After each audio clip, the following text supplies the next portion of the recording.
మీద చేసి బొట్టు పెట్టి తాళి బొట్టు మెడలు కట్టి బొట్టు పెట్టినా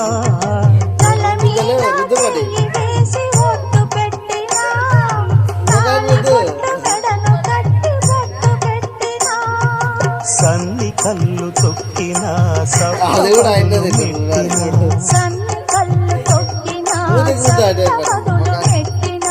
మనసు మనసు కలపడమే